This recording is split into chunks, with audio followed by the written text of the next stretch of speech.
My name is Alana Saab, and I am the creator and writer of the screenplay Jaanem, My Love. Jaanem is a feature-length drama that deals with themes of forgiveness, transgender acceptance, LGBTQ+ allyship, spirituality versus religiosity, and redemption. It's set in present-day Brooklyn and Connecticut.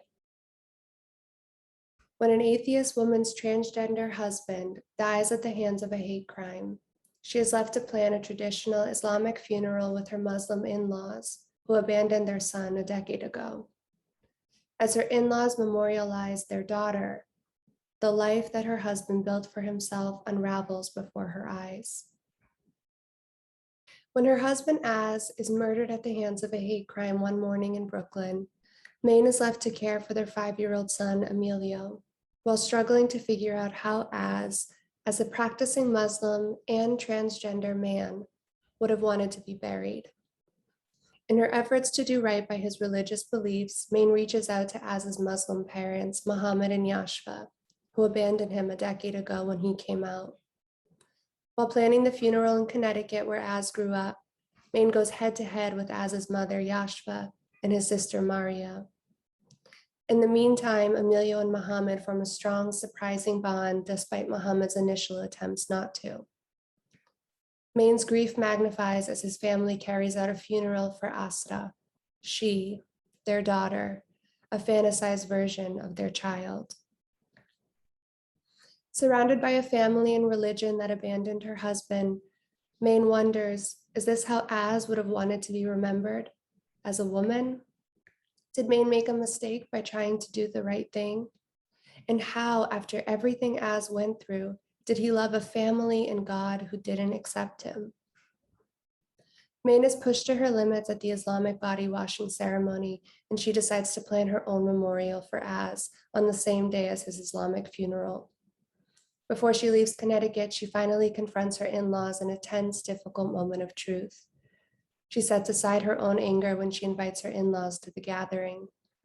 While she's not sure if they will attend, she knows she has to make one final attempt for her husband.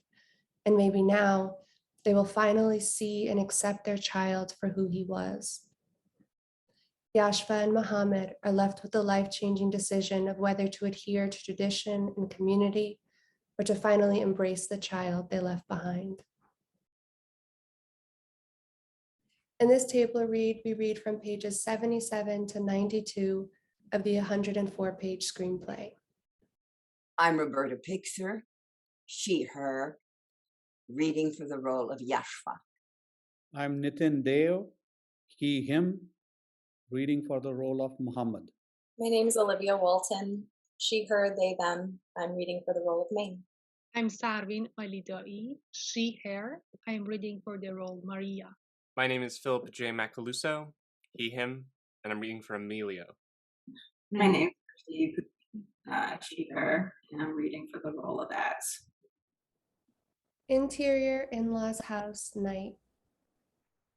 Yashva, Muhammad, and Maria are standing around the kitchen counter, talking with one another. Everyone else has left the party. Maine walks toward them. They don't see her yet. Josh and Emilio stand outside the front door. It's so beautiful. Alana is coming from Pennsylvania tomorrow to join us.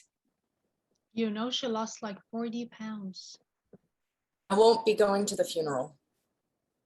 The three of them look shocked to see her, wide-eyed and even more shocked at the news. Good. And I wanted to invite you to Az's real memorial tomorrow in Brooklyn. Real memorial? Yes. The one he would have actually wanted, not this bullshit. How dare you curse to me? You've all been mourning a person who didn't exist anymore. And I don't know how you can stand here and be proud of yourself. Listen, you are lucky we even let you come here. No, actually, you're lucky. You're lucky I gave you the chance to say goodbye. You didn't even deserve that after how you treated him when he was alive. Through the window into the house, Emilio looks wearily at what is happening in the kitchen. Asra was our daughter. Of course, we deserve to say goodbye. That's the thing though. Asra was as now. He was your son, and he has always been your son. Do not speak like that in my house. We cared for Asra. If you cared about him, you would have gotten any one of his messages in the last decade, and you would have called him back, but you never did. Huh? Asra never called us. He's called you every month since he left. The room is silent. Muhammad's eyebrows are furrowed in complete confusion. It clicks in Main's head.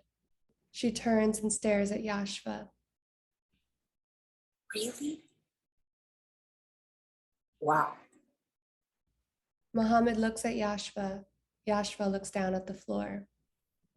Look, you missed out on your child's life because you couldn't see your child for the beautiful person that he was. Maine, please. What? You don't want to hear it either? You don't want to hear that you can never get that time back with Az? That you spent all your time with him shaming him for something he couldn't change? Allah was very disappointed in Asra, and she could not expect us to accept Him! Az was a him, and according to your religion, Allah made him. That's what you don't get. Your God created him the way that he was, and he was perfect. Main is crying now while speaking sternly. And you made Az feel like he wasn't.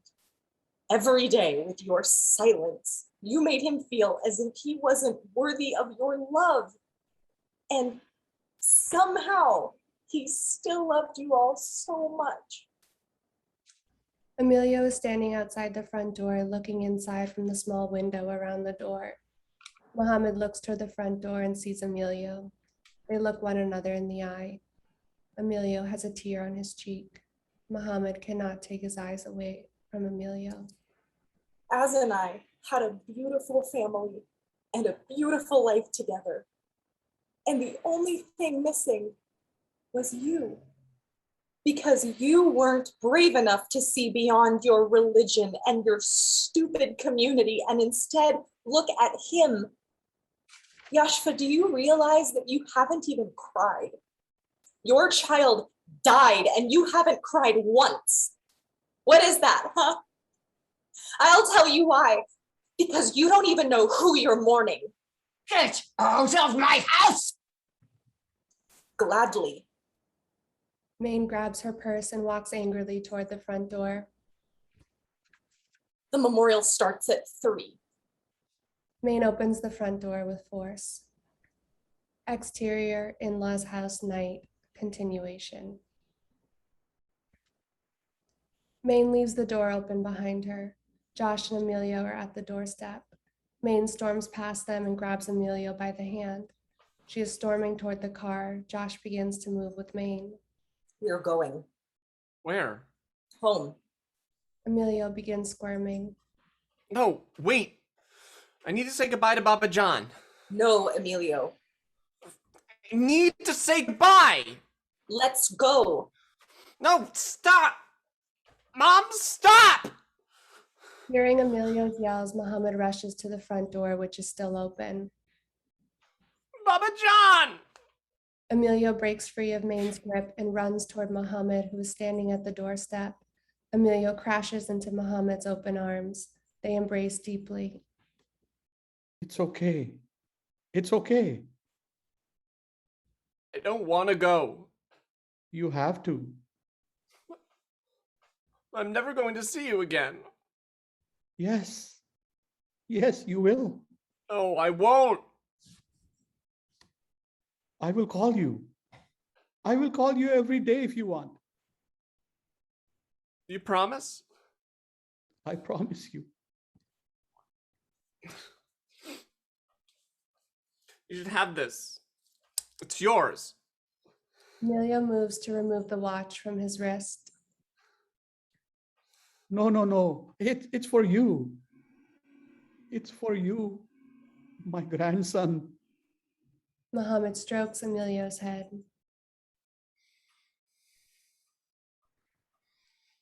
Now go. Your mother is waiting. Maine is standing next to the car watching. Emilio runs back to the car. Maine looks coldly at Muhammad and steps into the car. Emilio gets inside the back seat. Muhammad watches from the door.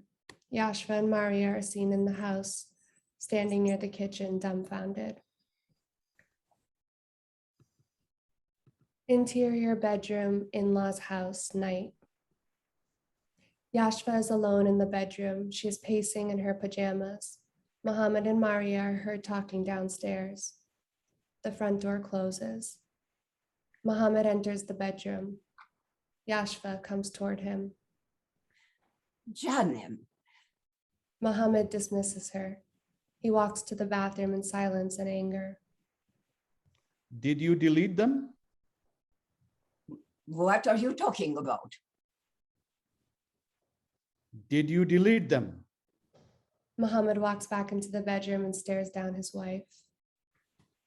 No, I want to listen from the beginning. it will take you all night. And so I will be done by morning prayer. Muhammad and Yashva stare at one another. Muhammad has fury and hurt in his eyes.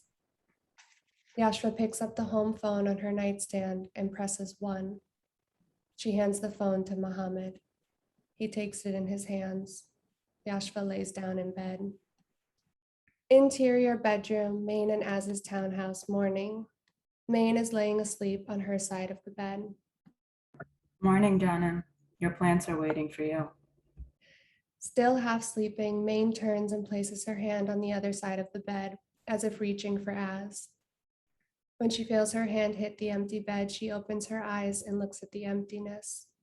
She sighs sadly and lifts herself from bed. Cut to, Maine is standing up in her pajamas about to walk into the bathroom, when the prayer rug, rolled and leaning against the dresser, catches her eye. Exterior backyard, Maine and Az's townhouse, morning. Maine clips her plants and tends to the garden. Her movements are slow and saddened. Interior, Emilio's bedroom, Maine and Az's townhouse, morning. Maine enters to wake Emilio up, but to her surprise, he is already awake, kneeling on the floor, praying. She watches quietly and sentimentally, emotionally pensive. She takes a deep breath. She quietly exits the room. Interior kitchen, Maine and Az's townhouse, day. Emilio is sitting at the table waiting for his breakfast, reading his book, All Are Welcome Here. Maine is in the kitchen. There is a bowl on the counter. She goes into the kitchen cabinet and pulls out a box of cereal, placing it next to the bowl.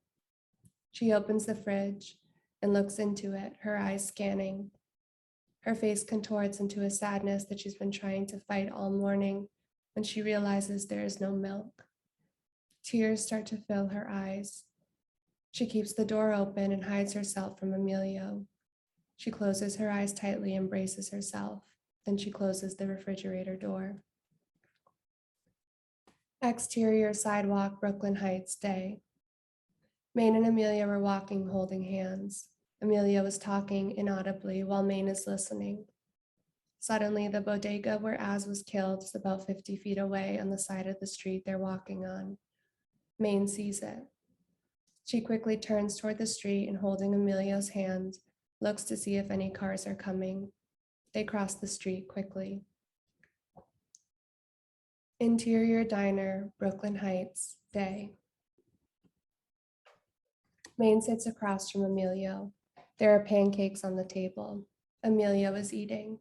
She is looking lovingly at her son, though there is sadness in her eyes. Her face is long, as if she has cried all night. Hey, E.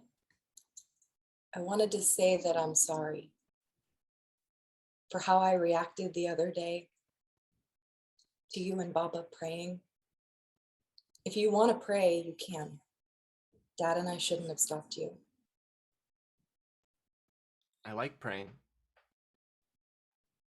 Then that's what matters. Want to know why I like it? Why? Because it reminds me of Dad when he was alive. When I do it, it's like he's there with me, doing it with me. Maine starts to tear up. She caresses Emilio's cheek from across the table. Silence. They take a bite of their food. Mom, Yeah? is tonight gonna be sad? I don't want to be sad anymore. I think it might be a little sad. But a lot of people are going to talk about how much they loved Dad. Yeah. You know, E, I lost my parents when I was really young too. So I know what it feels like. And it's okay to feel sad. We have to be, or else we'll push it down and we'll just be bitter forever. You see, sadness is just proof that we got to experience a lot of love in this life. So in a weird way, we're kind of lucky to feel so sad. Yeah. It sounds like something Dad would say. Did he teach you that? No, that's just what I know. Interior kitchen, Maine and Az's townhouse, day. Maine walks into the kitchen from the sliding door. Emilio comes running into the room with Maine's phone. Mom! Auntie Maria's calling you! Emilio hands Maine the phone. Maine picks up the call, surprised. Maria? I lied to you. What? I don't have kids because I can't have them. I literally can't do the one thing I was put on this earth to do. Maria. And that's why Majid is, I know the divorce papers will come in soon. I'm assuming he's already found someone new in Dubai. Someone who can actually have children. I haven't told anyone yet, especially not my parents. Why are you telling me? Az was always braver than I was. And I see how happy my dad is with Emilio. You and Az. You gave him what I'll never be able to, so thank you. Thank you. I'm sorry for yesterday. Don't be. I have a lot more to be sorry for. Did he hate me for leaving him? No, I'm not sure he was capable of hating anyone. Interior in-laws house, morning. Maria, Mohammed, and Yashva are eating breakfast around the dining table. There is a feast of food on the table. They are sitting in complete silence. I'm going to the memorial. Do not speak such nonsense. We have the funeral today. It is not up for discussion. I am going. We are not welcome there. Well, we were invited. Have you not learned by now, Marie? We were also invited to this country and still we are not welcomed. It's time we knew who our child was. I know who Asra was. I carried her in my stomach. I had her out of my body.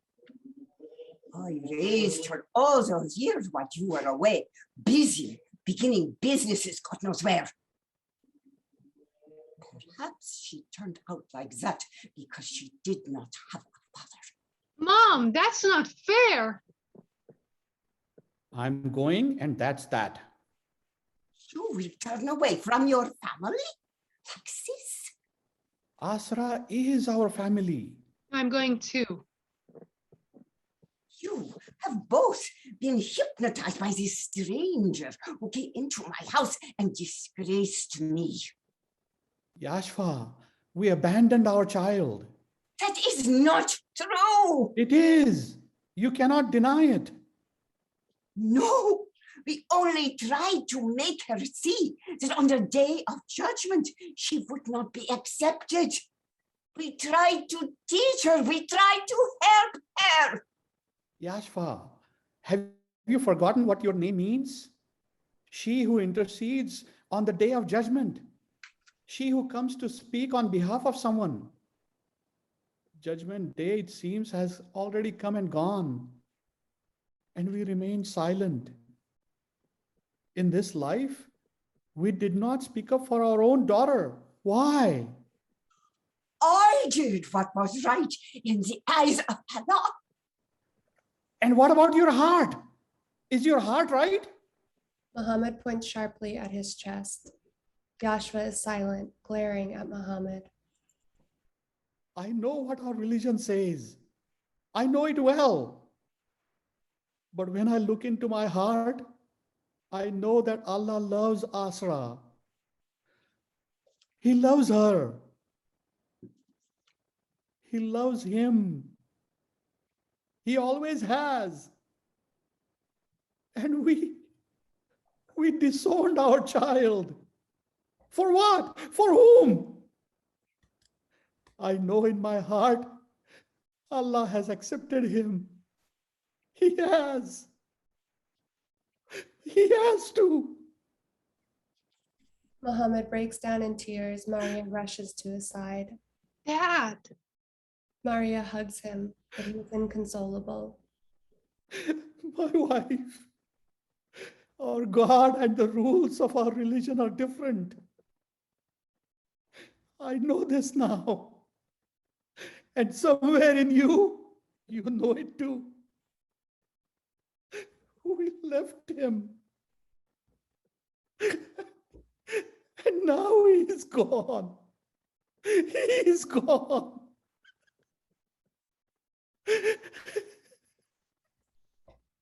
Maria begins to weep too. Muhammad and Maria hold on to one another, crying.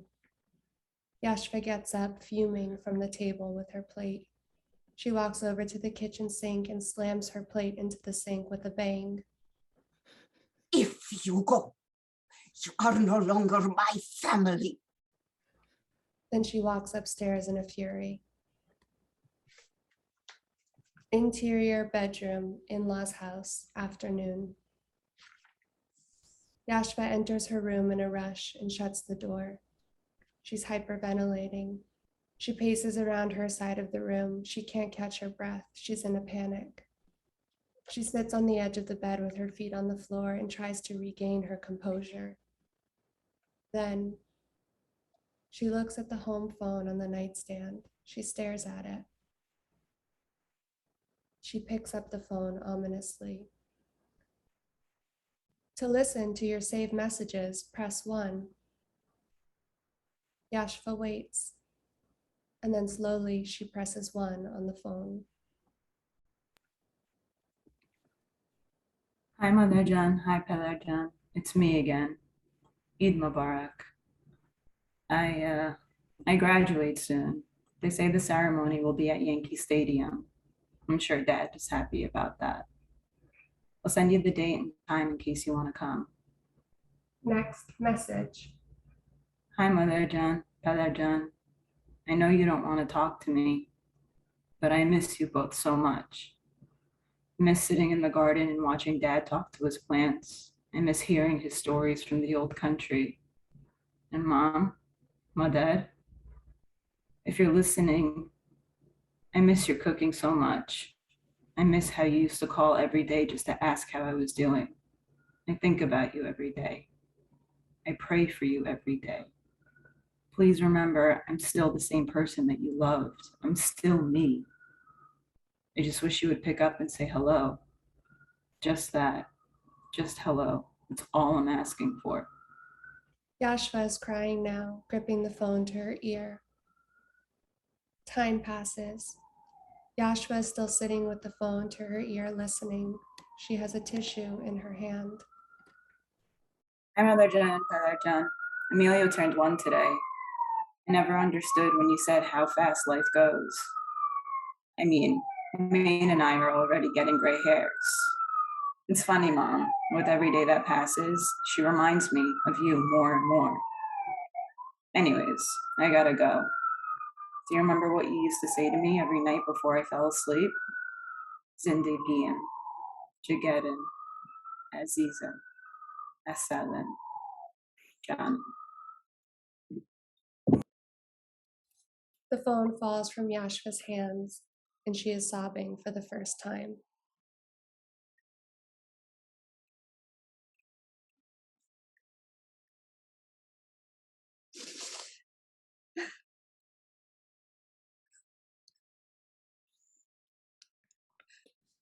Jaanem is a screenplay about forgiveness, acceptance, family, and the power of love.